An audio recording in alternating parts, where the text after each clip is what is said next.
Hello parents, welcome to the speedy brains. और कुछ parents को कन्फ्यूज़न है सैनिक स्कूल के रूटीन को लेकर, कुछ बच्चों को भी सैनिक स्कूल के रूटीन को लेकर कन्फ्यूज़न है।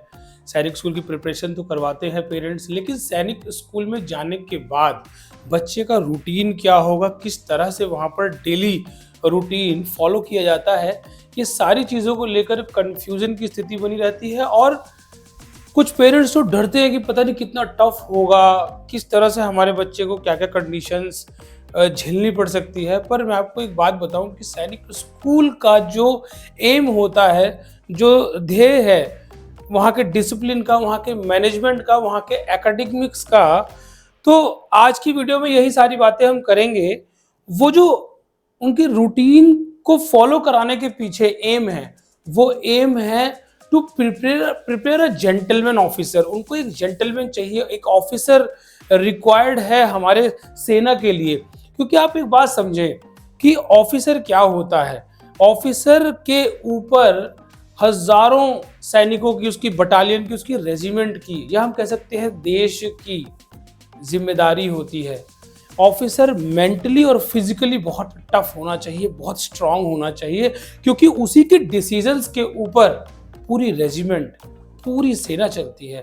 इसीलिए और कल को क्या उन्हीं ऑफिसर्स में से ही कोई भारतीय सेना का जनरल हो सकता है या एडमिरल हो सकता है। तो आपको ये समझना होगा कि अगर आपके बच्चे को सैनिक स्कूल जाना है और उसे जेंटलमैन आपको बनाना है, एज अ लेफ्टिनेंट देखना है आपको आर्मी में, नेवल फोर्सेस में सब लेफ्टिनेंट, तो फ्लाइंग ऑफिसर एयर फोर्स में, तो आपको उस रूटीन को जानना होगा और अपने बच्चे को वो आदतें अभी से थोड़ा थोड़ा डेवलप करनी होगी। थोड़ा हार्ड बनाना होगा उसको, साइकोलॉजिकली भी। हार्ड का मतलब सिर्फ फिजिकल नहीं है, physical hardness, physical toughness and mental toughness is also very important. So आज की वीडियो में हम वही बात करने जा रहे हैं पेरेंट्स एंड बच्चों की, what is the routine, daily routine of सैनिक स्कूल। आरएमएस, आरआईएमसी लगभग सेम पैटर्न पे काम करते हैं, और इनका डेली रूटीन क्या होता है, यही हम आज की इस वीडियो में बात करेंगे। क्योंकि मुझे भी सौभाग्य मिला अपनी टेक्निकल एंट्री के थ्रू एसएसबी इलाहाबाद जाने का। 3 से 4 दिन का पूरा प्रोसेस देखा मैंने, डेली रूटीन देखा, तो मैंने जाना कि एक लेफ्टिनेंट को तैयार करने के लिए कितना डिसिप्लिन्ड वे में पूरी टीम काम करती है। वेल ट्रेंड ऑफिसर्स होते हैं, साइकोलॉजिकली, मेंटली, फिजिकली उस बच्चे को कितना स्ट्रांग बनाया जाता है। और ये पूरा रूटीन जो है ना, ये पूरा का पूरा रूटीन टाइम टेस्टेड होता है। यानी इस रूटीन से किसी व्यक्ति को कोई हार्म नहीं पहुंचेगा, फिजिकली या मेंटली। ये पूरा टेस्टेड है, क्योंकि रूटीन आज से फॉलो नहीं किया जा रहा, 1960 से सैनिक स्कूल में फॉलो किया जा रहा है। एंड मोर देन 100 ईयर्स, मैं फिर से अपनी बात दोहराता हूं, 100 साल से भी ज्यादा समय से आरआईएमसी में ये रूटीन फॉलो किया जा रहा है, रॉयल इंडियन मिलिट्री कॉलेज। तो रूटीन इज टाइम टेस्टेड, आपके बच्चे को कोई इस रूटीन से नुकसान नहीं होने वाला। चलिए यही सारी बातें करेंगे हम अपनी आज की इस वीडियो में, और देखते हैं कि क्या कुछ रूटीन है सैनिक स्कूल का। तो सबसे पहले सैनिक स्कूल में सुबह 5:30, सुबह 5:30 लगभग 5 बजे आपके बच्चे को रिवील, यानी कि एक बेल बजेगी, एक ड्रम बजेगा, बेल रिंग करेगी, उठना होगा सभी बच्चों को। सभी बच्चे एक साथ उठते हैं। अब होता क्या है कि बच्चा नया नया सैनिक स्कूल में गया होता है और उसे कुछ दिन वो रूटीन फॉलो करने में दिक्कत होती है, और एक सबसे बड़ी प्रॉब्लम होम सिकनेस, यानी उसको घर की बहुत याद आती है। होम सिकनेस, घर की याद आती है, क्योंकि बच्चा अभी घर में कंफर्ट जोन में रहा है, उसे टफ जोन में कन्वर्ट होना है, उसे एक अपने डिसिप्लिन्ड वे में आना है, और वो भी सैनिक स्कूल के डिसिप्लिन में। थोड़ी सी तकलीफ होती है, लेकिन 5 बजे रिवील होगी। उसके बाद रिवील के बाद बच्चे पीटी पे जाते हैं, पीटी होती है। देन पीटी के बाद में बच्चों को बाथ लेना होता है, नहाएंगे बच्चे, फ्रेश होंगे, देन ब्रेकफास्ट। अब ये 5 बजे बच्चे रिवील हुआ, बच्चे उठ गए, wake up early in the morning, और ये रूटीन चलेगा लगभग 10 बजे तक, 10 PM, लगभग 5 से 10, 5 से 5 12 घंटे, सुबह के 5 से शाम के 5, 12 आवर्स। और लगभग 5 घंटे और, यानी कि 17 घंटे का ये पूरी जर्नी होती है डेली। यही जर्नी बच्चे को टफ बनाती है। यही जर्नी भारतीय सेना में एक ऑफिसर देती है।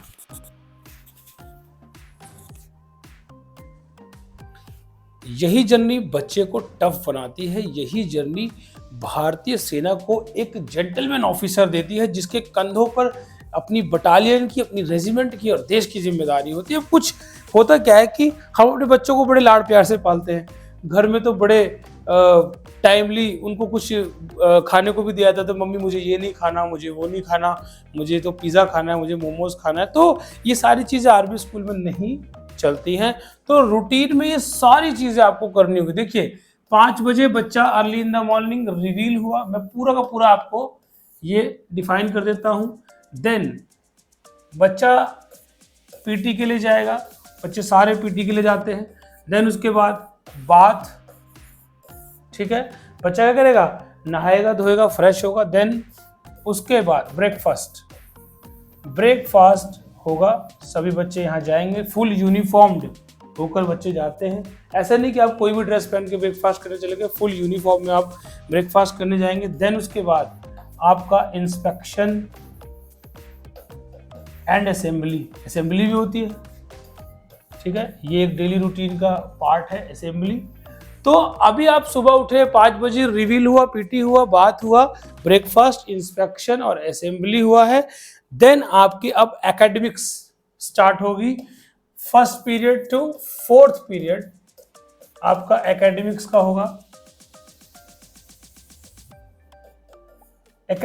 होगा।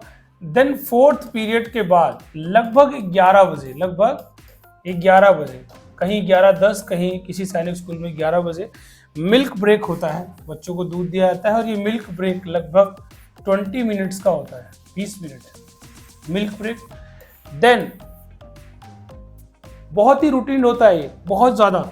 Then 5th period to again academics, 7th period academics start हो जाएगी, ठीक। एकेडमिक्स के बाद बच्चों का लंच ब्रेक होगा, सभी बच्चे अपने बैरक में जाएंगे, लंच ब्रेक होगा।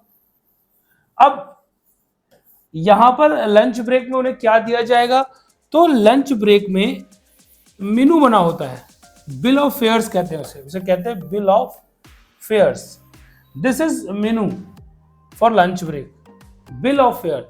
ये बिल ऑफ फेयर में सारा लिखा होता है कि मंडे को क्या क्या दिया जाएगा ब्रेकफास्ट लंच डिनर में। देन ट्यूसडे को ब्रेकफास्ट लंच डिनर क्या क्या होगा, Wednesday breakfast lunch dinner, Thursday. तो इस तरह से this is called bill of मेनू। और जो कुछ भी रूटीन यहाँ पर होगा, असेंबली परेड कहा जाएगा, परेड, ठीक है, मॉक ड्रिल होगी, परेड होंगी। तो परेड वर्ड जरूर लगाते हैं, बिल ऑफ फेयर मेनू से रिलेटेड। चलिए नेक्स्ट देख लेते हैं। अब लंच हो चुका है, लंच के बाद में बच्चों को कहीं पर 1.5 आवर, कहीं पे 2 घंटे का एक ब्रेक होता है। अब ये जो ब्रेक होता है, इस ब्रेक में बच्चा आराम शायद कर पाए, क्योंकि उसके साथ में उसके साथी होते हैं, उसके सीनियर्स होते हैं, उसके साथ के टीममेट्स होते हैं, बैचमेट्स, वो सभी एक दूसरे को आराम शायद ना करने दें, पर कभी बच्चा आराम भी कर लेता है, ठीक है। तो ये 2 घंटे का ब्रेक, इस 2 घंटे के ब्रेक के बाद लगभग 4 PM शाम को 4 बजे 1 घंटे का 1 आवर्स का हॉबीज, चाहे लाइब्रेरी जाना है आपको, आप लाइब्रेरी जा सकते हैं, आप बुक रीडिंग कर सकते हैं, आप अगर जिस भी फील्ड में अपने आप को वीक समझते हैं, आप उस पर काम कर सकते हैं। तो ये 1 आवर का आपका हॉबीज का टाइम होगा, आपको जो करना है इसमें आप कर सकते हैं। देन इसके बाद में आपको एनसीसी ज्वाइन किया तो एनसीसी, वरना गेम्स स्पोर्ट्स खेलने होंगे। ये स्पोर्ट्स आपको खेलना कंपलसरी है, सभी बच्चों को खेलना। ये नहीं कि मैं थक गया हूँ, मैं गेम्स नहीं खेलूंगा, या मैं अब हॉबीज पे नहीं जाऊंगा, ये आपको करना ही है, ये कंपलसरी है। ये सैनिक स्कूल के रूटीन का कंपलसरी पार्ट है, ये सारी चीजें आपको करनी है। देन इसके बाद आप अपनी प्रिपरेटरी स्टडीज करेंगे, शाम को फिर से पढ़ाई। अब जैसे कि हम घर में स्टडीज करते हैं कि बेड पे लेट गए, आराम से टीवी ऑन कर लिया, या लैपटॉप पे कुछ देख रहे हैं, या मोबाइल फोन हाथ में, तो वो एक बात मैं आपको बता दूं कि मोबाइल फोन स्ट्रिक्टली बैंड है। मोबाइल तो वहां होगा ही नहीं, ये मोबाइल फोन बिल्कुल नहीं होगा, इसे तो अपनी लिस्ट से आप कैंसिल कर दीजिए। तो प्रिपरेटरी स्टडीज होंगी, यानी शाम को आप फर्दर अपना रिवीजन कर सकते हैं, अपनी स्टडीज कर सकते हैं। इसके बाद प्रिपरेटरी स्टडीज के बाद में आप लेंगे डिनर, शाम का डिनर करेंगे बच्चे। डिनर के बाद में फिर से हाउस प्रिपरेटरी स्टडी। और जब प्रिपरेटरी स्टडीज आप करते हैं तो आपको फुल ड्रेस्ड होकर के टेबल चेयर पे अपने स्टडी टेबल पे बैठ करके स्टडी करनी है, फुल रूटीन वे में बिल्कुल करनी है, डिसिप्लिन वे में। तो ये हाउस प्रिपरेटरी अब लगभग 10 बजे 10 PM, लगभग 10 PM डे वहां पर लाइट आउट होगा। लाइट आउट यानी कि बच्चे अब सोने के लिए चले जाएंगे, सभी अपने बेड पर जाएंगे और टाइमली सो जाएंगे। तो ये जो रूटीन था 5 to 10 17 आवर्स, यही रूटीन बच्चों को टफ बनाता है। अब कुछ पेरेंट्स ये सोचते हैं कि हमारा बच्चा तो कैसे झेल पाएगा, 1 वीक में इसको प्रॉब्लम आने लग जाती है, 2 वीक्स में प्रॉब्लम आने लग गई। तो लगभग आपको थोड़ा सा स्ट्रांग बनना होगा। अगर आपको अपने बच्चे को सेना की वर्दी में देखना है, उसे ऑफिसर बनते देखना है, आपको लगभग 3 महीने के अंदर 3 महीने देने होंगे। क्योंकि आप एक बात याद रखें कि जितने भी ऑफिसर्स वहां पर लगे हैं 24/7 ये आपके बच्चे के लिए अवेलेबल रहते हैं।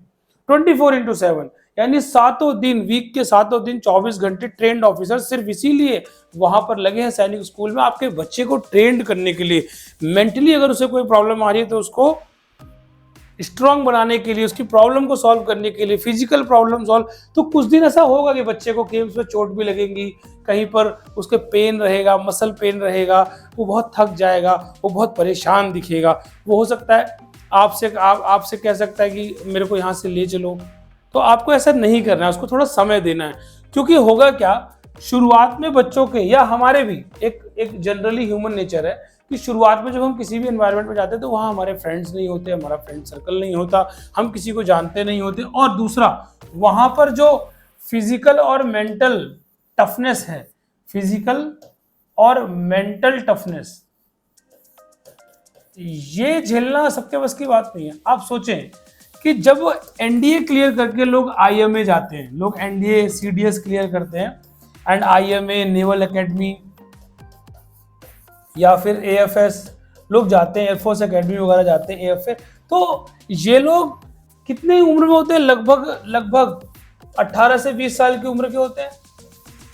अब जब 18 से 20 साल की उम्र के लोग अपनी ट्रेनिंग पूरी नहीं कर पाते, ये आईएमए, नेवल और एएफए के रूटीन में नहीं ढल पाते, इतना टफ होता है, फिजिकल टफनेस और मेंटल टफनेस की पूरी ट्रेनिंग होती है, साइकोलॉजिकल ऑफिसर्स होते हैं, ठीक है। तो ये तो बच्चे हैं, सैनिक स्कूल के बच्चे तो लगभग 12 से 13 साल के बच्चे होते हैं। तो इनके लिए थोड़ा सा मुश्किल होता है। पर अगर माता पिता को अपने बच्चों को जेंटलमैन ऑफिसर की ड्रेस में देखना है, उन्हें देश की सेवा करते हुए देखना है, देश के सर्वोच्च पदों पर सेवा करते हुए देखना है, तो उन्हें भी थोड़ा सा टफ बनना होगा, आपको भी थोड़ा अपने आप में बदलाव लाना होगा और बच्चे का मोरल अप करना होगा, बूस्टअप करना होगा।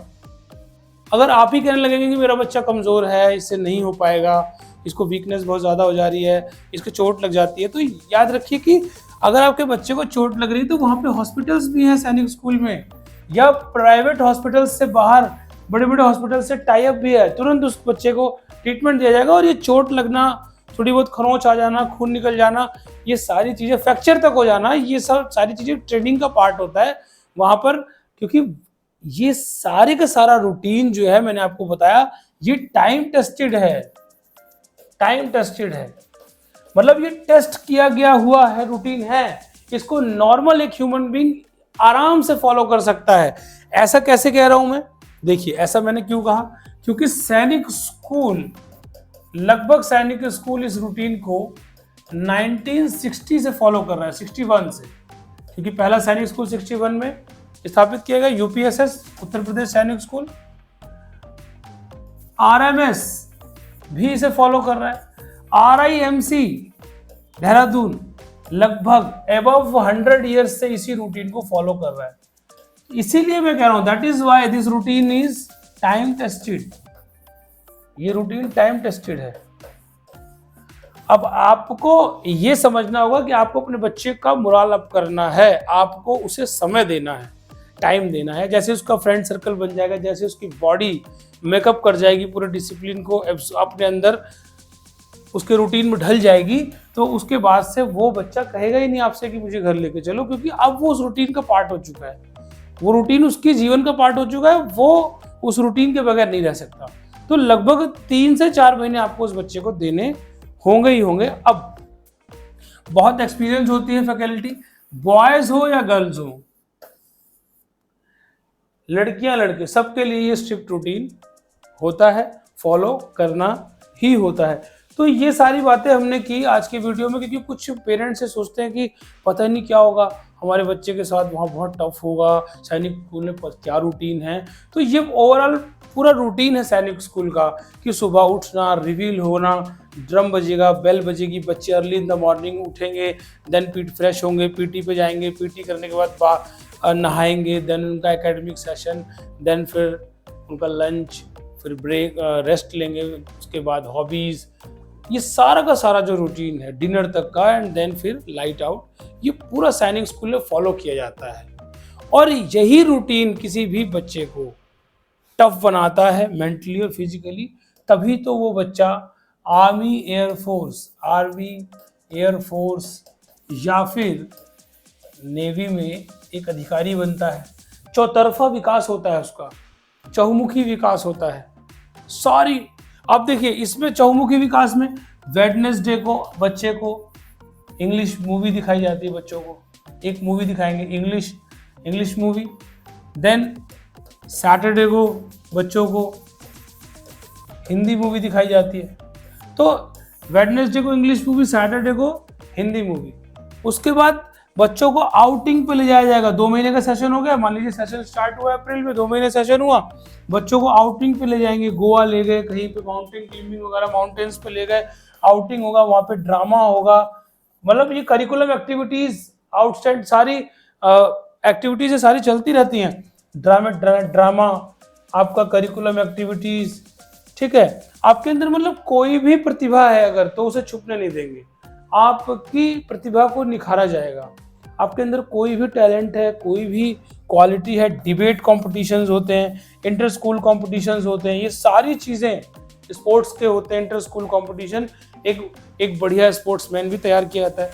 देखिए आप सर्विसेज से कितने अच्छे अच्छे स्पोर्ट्समैन निकले।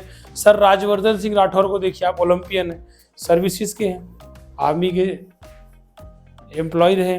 तो आर्मी के ऑफिसर्स के अंदर सारी क्वालिटीज़ होती हैं, स्पोर्ट्स हो चाहे गेम्स हो, ड्रामेटिक हो, जो भी उनका टैलेंट है वो निखर के बाहर आता है। तो वो बाहर तभी आएगा जब हीरे को तराशा जाता है, तभी तो वो हीरा बनता है। तो जब इस डिसिप्लिन में, पूरे डिसिप्लिन में बच्चा रहता है, तो सैनिक स्कूल से एक जेंटलमैन का उदय होता है। और ये सारे काम करने के लिए वहाँ एक ट्रेंड फैकल्टी होती है, ट्रेंड ऑफिसर्स होते हैं। तो ये थी सैनिक स्कूल के रूटीन को लेकर पूरी जानकारी। अगर आपको कोई भी कंफ्यूजन हो तो आप हमारे एक्सपर्ट्स की टीम से बात कर सकते हैं। हम आपको और आपके बच्चे के भविष्य के लिए आपको हमेशा अच्छे सुझाव देंगे।